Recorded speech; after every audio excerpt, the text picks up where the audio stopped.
Go to Luke chapter 12. Luke chapter 12. We're at the end of the chapter. We're verse 49. Luke chapter 12, verse 49. Everybody go there. Let's say everybody look at it. Give you time to find it. Luke chapter 12, verse 49.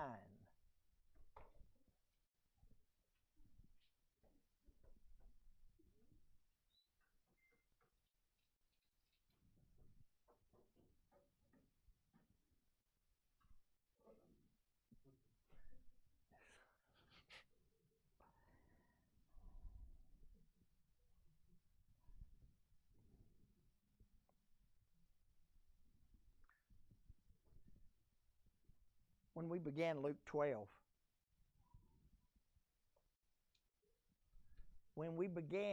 12, it says thousands upon thousands of folks were following Jesus.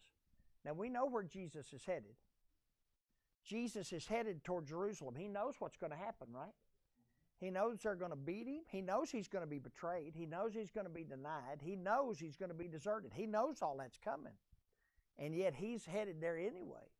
Now, before he gets there, he sends out his fellows preaching and tell them, you go everywhere, you tell them that the kingdom of heaven is nigh. In other words, it's available. Everybody's welcome into the kingdom of heaven. And as a result of the good news they were teaching and the good works they were doing, it says thousands upon thousands of people were coming to Jesus. Got it? Luke 12. It was chaos. They were stepping on one another. It's a mob, right?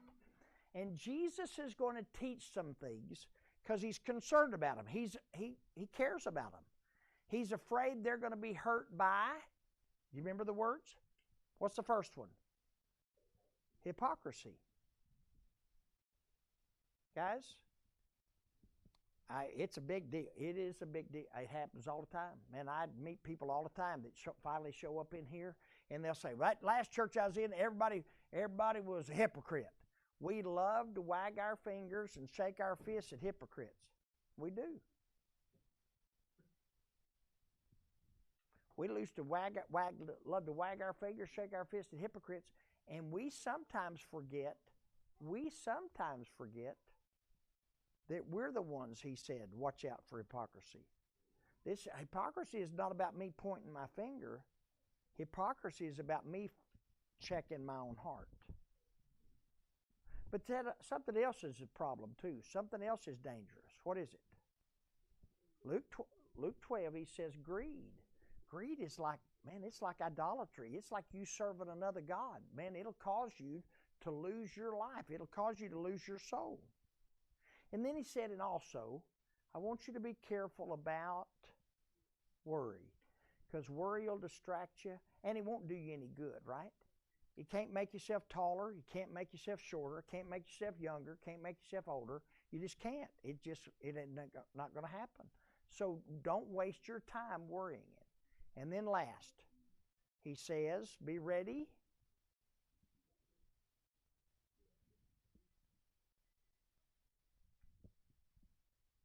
Everybody get settled.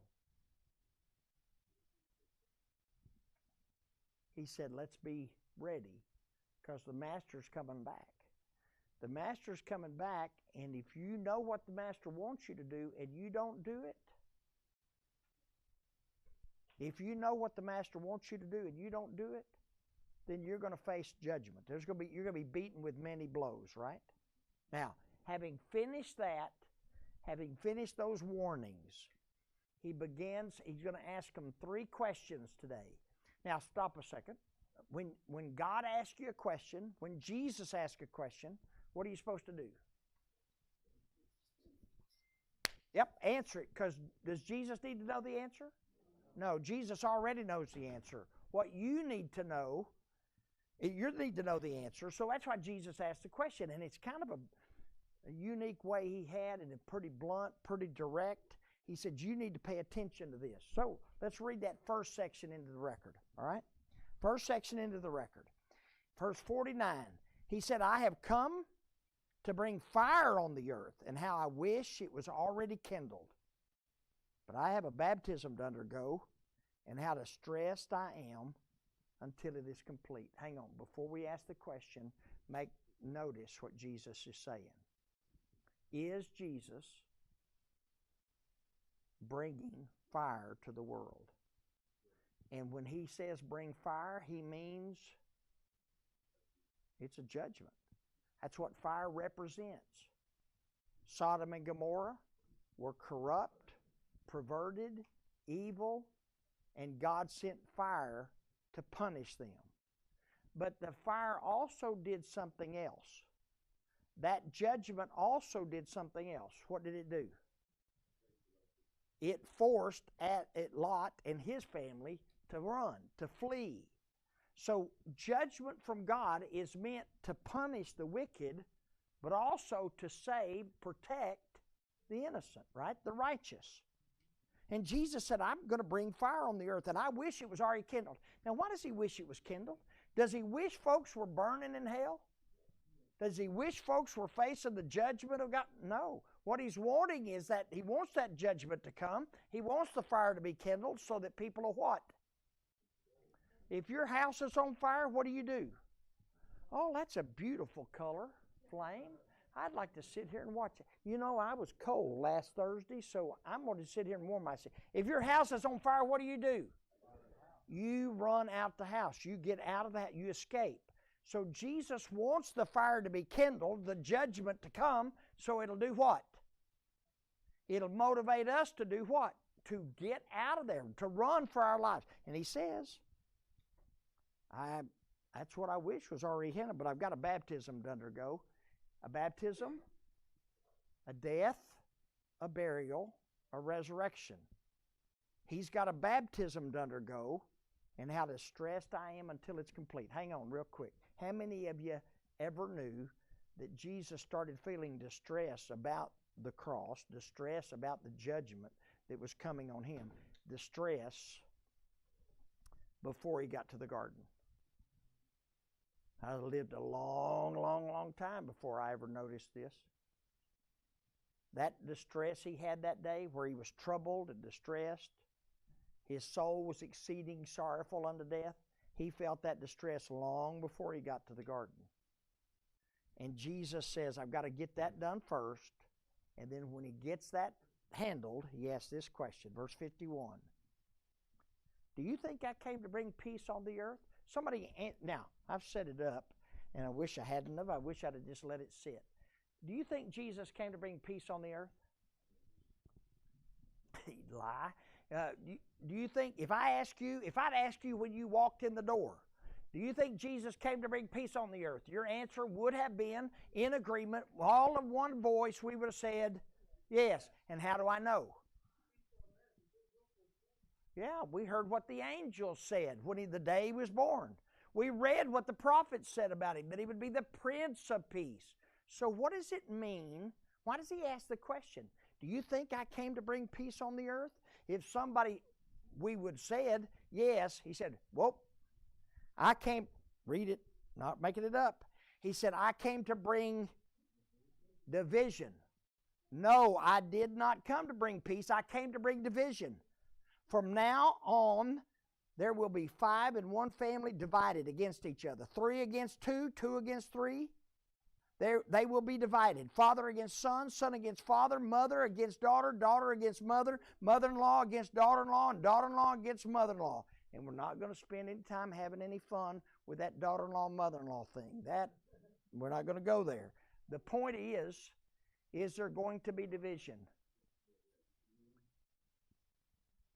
And that division is caused by people making the decision to follow Jesus. I told the guys in the first meeting, and I won't take as long with you as I did them. Y'all don't need as much help and much explanation. But Jesus said this was coming, but it's kind of interesting that we don't always believe it until we see it. I know a young lady, young mama, young wife and mother, decided to obey the gospel. She was taught the gospel. She obeyed the gospel. She was not taught that way, and when she saw When she saw what Jesus taught instead of what her parents had taught her, she decided to obey God, and it changed her, and she was fired up and gung-ho, go get them. And then her husband wanted to know what was going on. So he brought her husband. She brought her husband, and he was baptized as well. And then they started reading their Bibles together. They started going to church together, and they started studying and praying and that kind of stuff.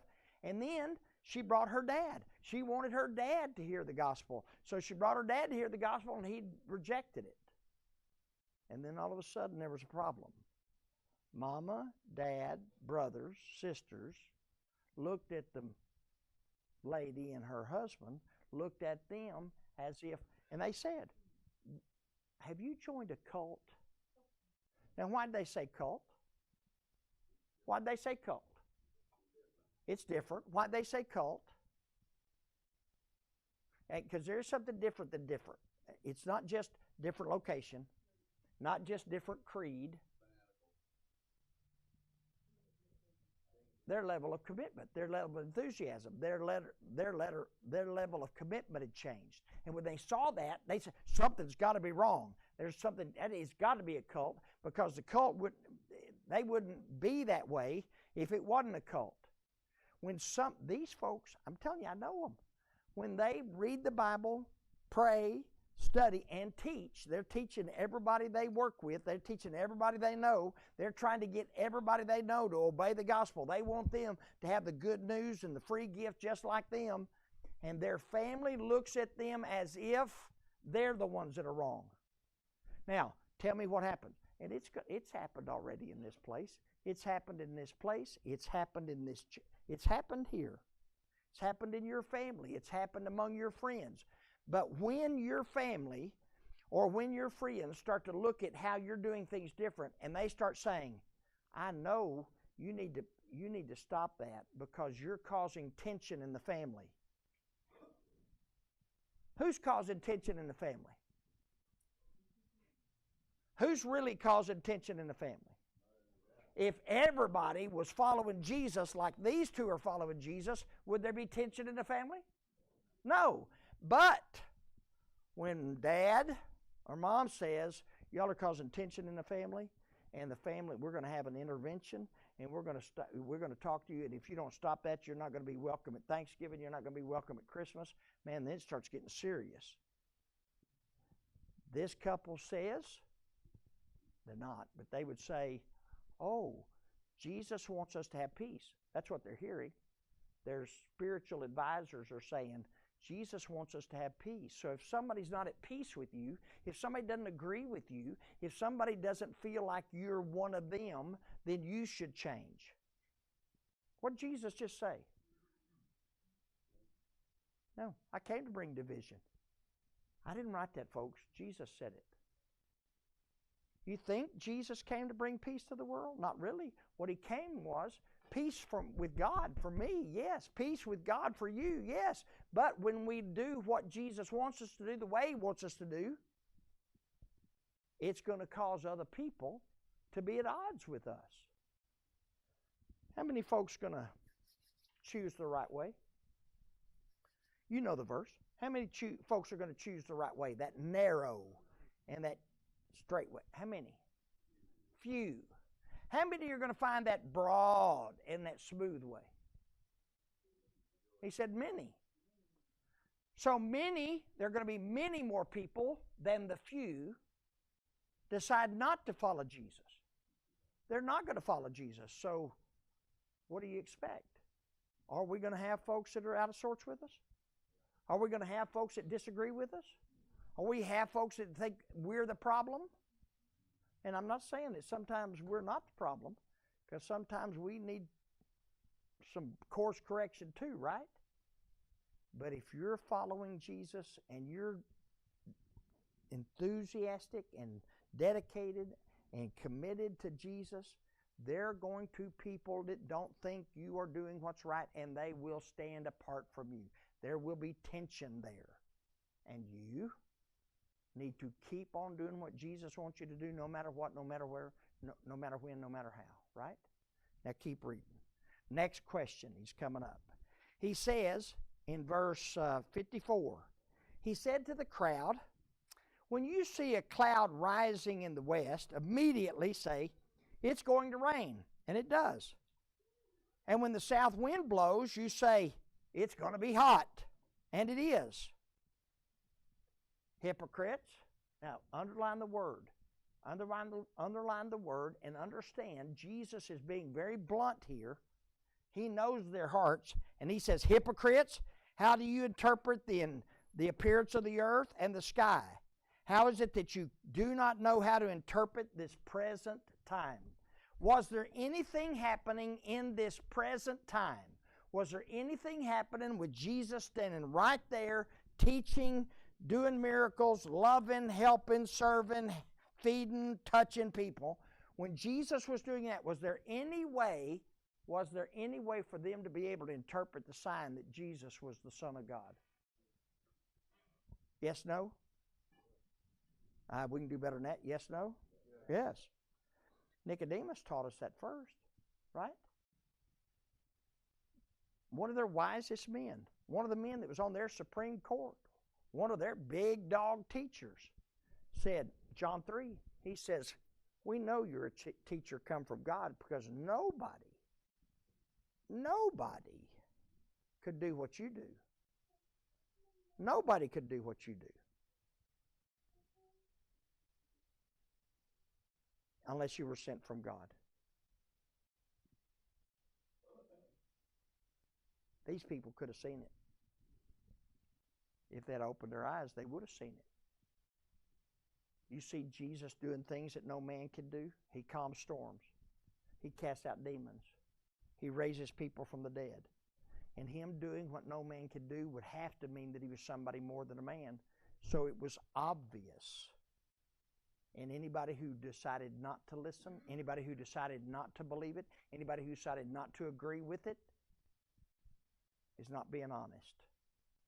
He uses, and I won't spend long on it, but he shows us that in one of his miracles. You remember the miracle when he's in the synagogue on a Sabbath? It's a Saturday day, it's a synagogue day, and the place is packed. There's some people in there that are watching him. They want to make sure he's not going to heal on the Sabbath day. And then there's one fellow there that has a withered hand. We're not going to go into the full detail of it, but if you've got a withered hand, and anybody who knows anybody who's ever had a disability in a hand, if there's an amputation or if there's some kind of deformity, it's deformed in any way, or there's some kind of issue, that hand always stays hidden, doesn't it? They put it in their pocket. They'll put it under their arm and do it like this. Or they'll keep something in it. They don't want people to see that hand. That makes sense to me. I've seen it all my life. So Jesus is standing there. Place is packed. There's these Pharisees over there watching him. And he says to the fellow with the withered hand, come here. Come here. Now, if you're the man with the withered hand, where do you want to sit? You're sitting at the back, right? You're acting like Jeremy. You're at the back, you know. You don't want it. And Jesus says, come here. And the guy goes up to the front. Now, tell me what's happening with that hand. Not in the text, just tell me what you know is happening with that hand. He's got it hidden somewhere, right? He's covered it up. He looks at the Pharisees, knows what they're thinking, and he said, and I'll let you answer. Y'all be the audience. He looks at the audience. Is it a good thing to do good on the Sabbath or to do evil? Y'all are way smarter than that first bunch. Okay, yes. To save a life or to destroy it? Y'all got it. Guess what the Pharisees answered? The most basic question, the simplest question that they could have been asked, and they didn't answer. Not because they didn't know the right answer, but because they knew they were wrong, and they don't want to be wrong, and that's called hypocrisy. I love what he did. I got to finish the story. He told that guy, said, come here, stretch out your hand. Do I have to? I mean, everybody's made fun of me since I was a little kid. Whatever, right? And he holds out his hand like this. and it's healed. As he stretches it forth, it's healed. Tell me how he looked at it. Oh, look at that. You think he's doing some of this? You think he's look at this? You think he's giving high fives? You think he's hugging? You think he's giving Jesus a high five? You bet he is. Now, what did the Pharisees do? What did the Pharisees do? Instead, they said, "Oh man, what were we thinking? What an amazing thing we just saw. We are so sorry. We were so selfish. We were so sick. Do good. Save a life. Heal a hand. Yes, on the Sabbath day. God is greater than the Sabbath day. So please." Is that what they did? What'd they do?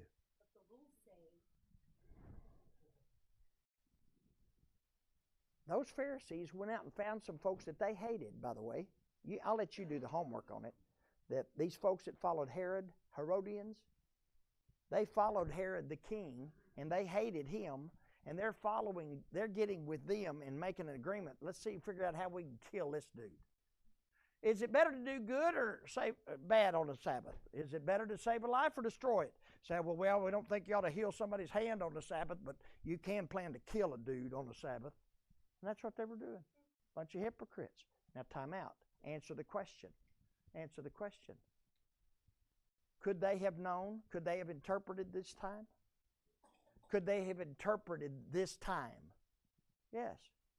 In that first meeting, we talked about it growing up on a farm. We had same kind. You did foretold weather the same way. You didn't pay attention to the weatherman. You had to watch the wind. In West Texas, out by Beulah, just down Highway 54 from Littlefield, just 13 miles from Sudan, Texas, center of the universe in my life. If the wind's blowing from the west, what do you know you got? It's dusty and hot. If it's blowing straight from the south, it's not going to rain ever, and it is going to be dry. If it's blowing from the east, you got a chance for it to rain. And if it's blowing from the north, it's cold. That's right. So, I knew those kind of things. Now, hang on. Is it possible that we're living in a time where you and I should be aware of what Jesus is trying to do now? Now, I'm going to tell you this right now. Is he trying to teach us how to, listen to me, is he wanting us to predict and learn how to predict the end of times? No, never would, never has, never will. He said you're not going to know, you're never going to know, ain't going to happen. So, folks, let's just stop it. Let's stop the foolishness right now. He's not talking about interpreting the times so you can see the signs of the end times.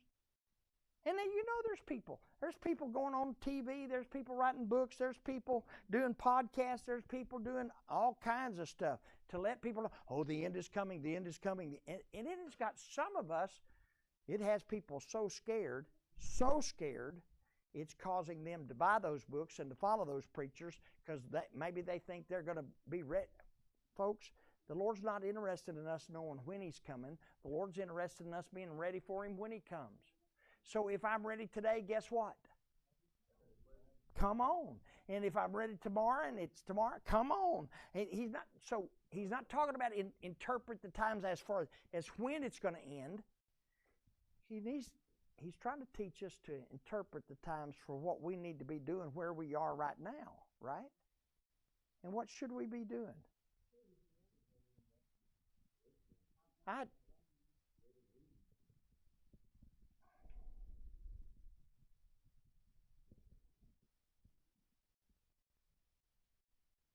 It happens in this room, in our conversations. There will be people that because of what's happening in politics and what's happening in entertainment world and what's happening in social media, there'll be folks in here that, they're seeing way more mess than they used to see. They're seeing way more corruption, way more perversion than they used to see. And what it does is it gets so worn out, so worked up, that it's like Chicken Little. What am I going to do? What am I going to do? The sky's falling, the sky's falling, the sky. And we just lose our minds. Are there bad things happening in the world? Bad things happening in the world. There perversion. There's shameful, horrible, nasty, sinful stuff. People lie. People cheat. People steal. Murder. Rape. Yep. Guess what?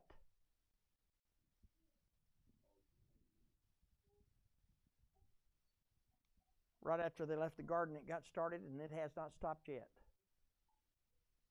Is that what the Lord wants me to focus on? What am I going to do? What am I going to... No. He tells me what He wants me to do. What does He want us to do? What does He want His fellas to do? What does He want His people to do? He just said it. He said, make disciples. Everywhere you go, whatever you do, make a disciple. Tell people about Jesus. Interpret the time. And He said, the harvest is plentiful.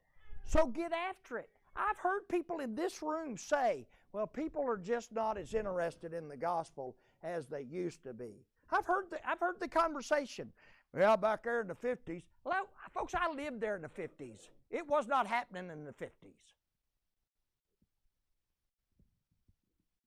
I talked to a very knowledgeable man one day. He was talking about, well, people are just not interested in the gospel anymore, and it's just because of secularism in the world. And he had all the reasons why people weren't interested in the gospel. And he said, but back there in the 50s when we had those biblical values, folks, I lived in the 50s. I know those things they call biblical values were Ward Cleaver values. They were the Walton values. They weren't Bible values necessarily. Anyway, he said, so back then the church grew faster than it ever grew. And you know why the church grew faster? And there's no way for you to know that, but let's say you did know that. You know why the church grew faster? People were having kids. It's called them baby boomers. It's right after the war. Man, there's all these kids being born. I was there. Guess who's being taught? Guess who's being baptized in those churches? I was there. Guess who? Kids. Us.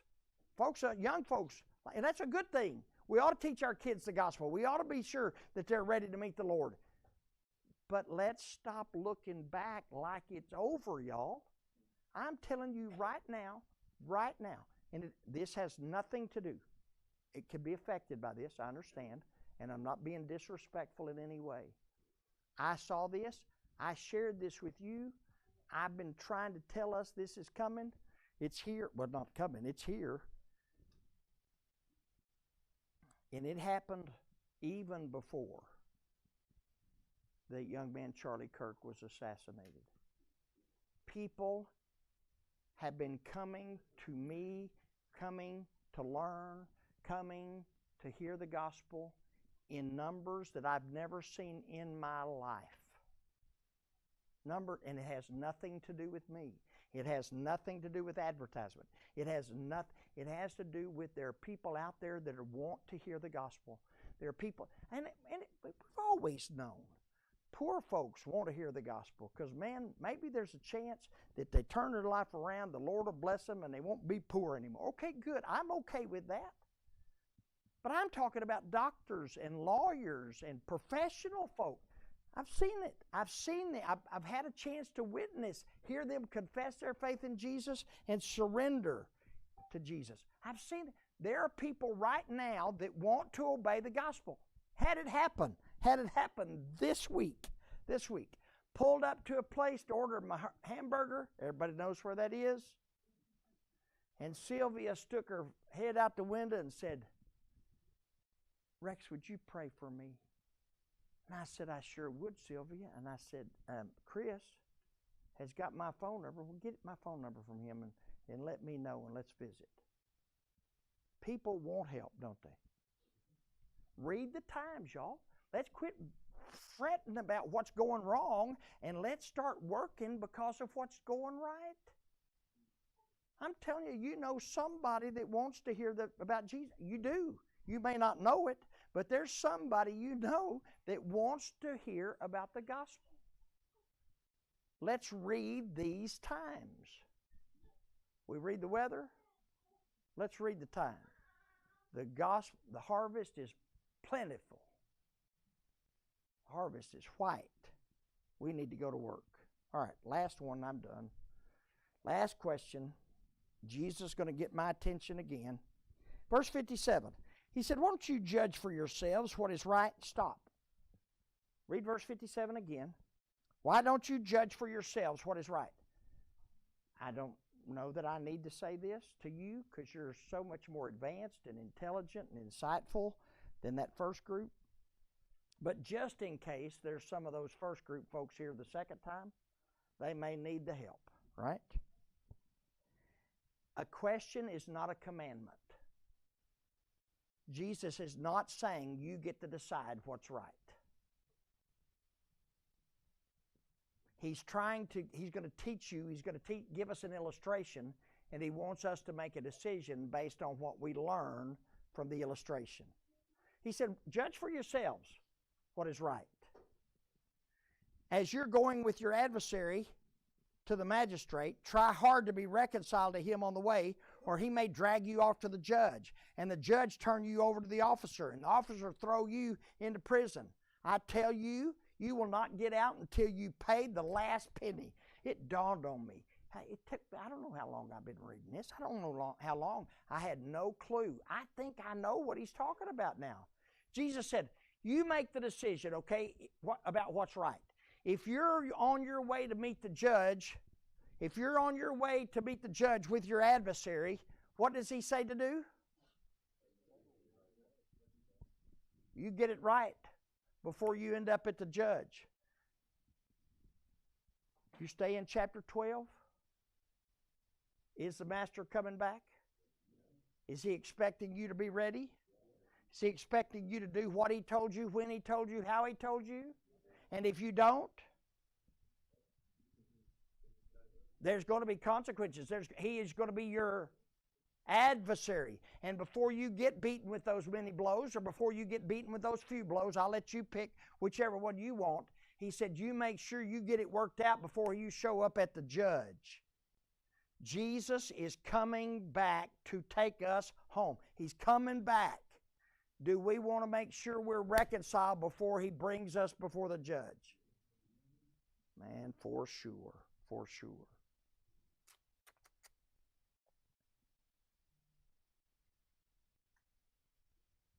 There's lots of examples of this. I'm thinking of one. Won't tell you the name. You wouldn't recognize the name, wouldn't know who it was even if I told you, but I'm not going to tell you the name. But he learned,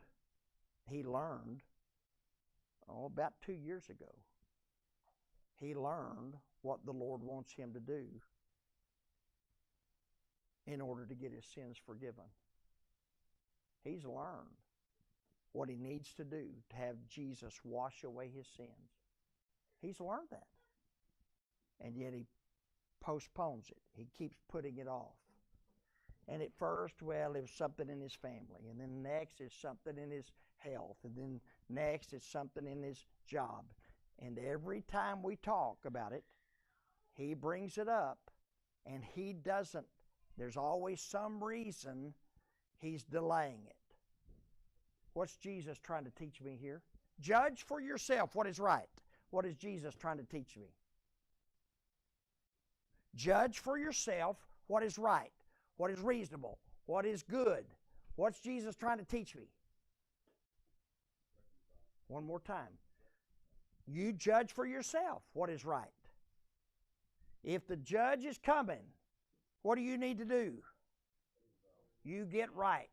You get right before you end up in front of the judge. You get right. You let you and the adversary be reconciled. Did you know that is the same approach? Honest, it was the same approach. Same approach that a guy named Ananias. There was this fellow named Saul, remember? Saul was on his way to Damascus. Saul hated Christians. He hated folks like you. He hated the songs you sing, the books you read, the prayers you pray. Hated you. And he would have hated this communion stuff. He's hated it, right? He's all against you. On his way to Damascus, a bright light shows up. Jesus meets him. He's blinded. Saul's blinded. Changes his mind about the Lord and says, "What shall I do, Lord?" Jesus said, "You going to Damascus. I'll tell you what to do." He gets to Damascus, spends 3 days praying and fasting. He cannot believe he did that with his life. Cannot believe he did all those things he did. Finally, a guy named Ananias shows up, heals him of his blindness. Remember what he said to him? Remember what he said to him? He said, "What are you waiting for?" So apparently, what was Saul doing? He was waiting. I don't know why he was waiting. He never says. But Ananias says, "What are you waiting for? Get up, be baptized, wash away your sins, calling on the name of the Lord." Guys, if you know that you need to be reconciled to the Lord, if you know that you need to get things right with God, if you know that that day is coming, when should you decide? Right here, right now, you make things right with the Lord. Got a call this morning. I got a text about 6 o'clock. I'm opening the doors and getting things ready, and guy texted me and said, "Are you busy?" It's Sunday morning. I'm not busy at all, really. And there wasn't anybody here. Y'all sleep late. So I said, "No, I'm not busy." He called. Said the doctors told him, said, "They don't think I've got a 30% chance of surviving this surgery." I said, "We talked about this a while back, and you told me you weren't going to have the surgery." He said, "If I don't have the surgery, I got no chance." But he said, "They only give me a 30% chance of surviving." I said, "What are you going to do?" He said, "I'm going to have the surgery." He said, "But Rex, I want to make sure," and that's why he called. He said, "I want to make sure that I'm right with the Lord." We read a few verses together. He's a brother. He's at peace. He's going to glory by the grace of God like the rest of us. But he wanted to make sure things were right before he went. Is it coming for you? Is it coming for you? I don't know if it'll be an accident. Don't know if it'll be cancer. Don't know if it'll be disease. I don't know what'll happen. But is death coming? Is that day coming? Is judgment coming? It's coming. So if the judge is coming, what do you think you ought to do? Get right. Get right and get ready. Don't put it off. Don't put it off. All right. Let's remember Jesus. Now the fellows are going to